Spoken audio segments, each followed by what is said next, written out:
On July 22nd, Sonic the Hedgehog hosted a 25th anniversary party that was also streamed. And if you didn't watch the entire 4-hour event like I did, let me just tell you, it was a train wreck. So today I decided I would review the stream and also give my thoughts on the brand new Sonic games that were announced. First things first, let's discuss the elephant in the room. This party should not have been streamed the way it was. It was obviously intended for the people in the audience, not the people watching at home. Therefore, I don't even think the stream was necessary at all. They could have easily just streamed the 2 trailer announcement videos and that would have been sufficient. Because the stream itself was riddled with technical problems, kinda like Sonic the Hedgehog himself. And yes, that was an original joke. Nobody else during the entire night had ever tweeted such a thing before. So what made the stream so bad, you might ask? Well, it was an assortment of things. For one, the most glaring issue during the stream was the audio. The audio at times would cut out, it would be too loud, it would clip, it would make an annoying buzzing noise, and sometimes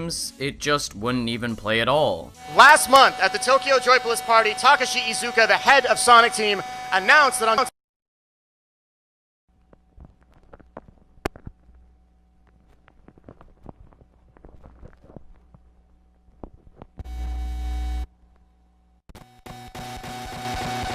It was so inconsistent. The only time the audio was not a problem was during the Crush 40 concert, and that was because they finally got it working. Seeing the Hyper Potions performance and all the audio problems that went with it was just awful. Not only was it kind of unprofessional, it was also kind of embarrassing for the people working on it and for the performances on screen. By the same token, the event didn't really seem that organized. There would be constant cuts from one person to the other, and it was pretty jarring. At one point, there was one guy talking about fire and ice, and then immediately they stopped talking about that and moved on to something else. These cuts happened throughout the night, and it was like watching a train wreck, like I said before, right before your eyes. It was so terrible, I couldn't look away, and I couldn't help but laugh really hard. Honestly, the best part of the stream was watching it all tumble down. It was like watching a train wreck. It was too beautiful to look away. I think the best example of why this should not have been streamed was the performances. Crush 40's performance was pretty great and Hyper Potion's performance was also pretty great. However, when you're watching a rock concert or a rave from the quiet of your own home, you don't feel that energy. Watching people dance and watching the crowd have no energy just isn't entertaining at all for the people watching on stream. That's why I don't think those performances should have been shown. Crush 40 was great, but it went on for a little too long, I thought. Also, the other announcements that they had with Hello Kitty and the new Sonic Boom season were not terrible announcements, but they didn't really interest me. Anyways, now that we have all the negatives out of the way, what do you say we discuss the positives of the event? The 2 most important things that came out of this Sonic 25th anniversary party were Sonic Mania and Project Sonic 2017. Sonic Mania is essentially a glorified ROM hack that takes Sonic back to his 2D roots. Now, personally, I'm not the biggest fan of classic Sonic, but I know a lot of people are, so I imagine for those people it was quite the big announcement. Sonic Mania didn't appeal to me, but I'm glad that it appealed to other people. I'm pretty certain I'll pick it up though. The one striking thing that was kind of odd about Sonic Mania was that it's not coming to any Nintendo systems, apparently, but I guess it is fitting because the Genesis does what Nintendo don't.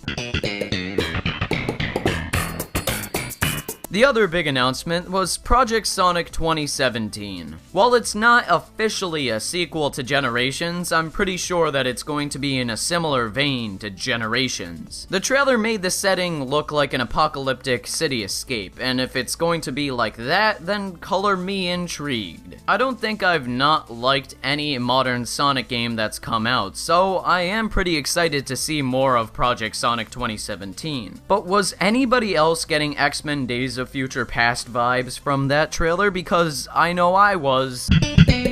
So all in all, the Sonic 25th anniversary stream was not very good. The technical problems, the disorganization, the awkward schedule, and everything in between made the stream itself pretty bad. I do have to cut them some slack. It looks like this was their first big event, but if they do something like this in the future, I would like to see it work a little better. Maybe just test out the equipment a bit more and try to plan a little better. The two things that interested me, the Sonic Mania and Project Sonic 2017 announcements, were cool though. They were not worth staying up until 1 AM though. That was a mistake. And if you're wondering what I think about Sonic and LEGO Dimensions, stay tuned because I might have a video about LEGO games pretty darn soon. But as always, if you disagree or agree with me, let me know in the comment section below. Thank you so much for watching and take care. Have a wonderful day and goodbye.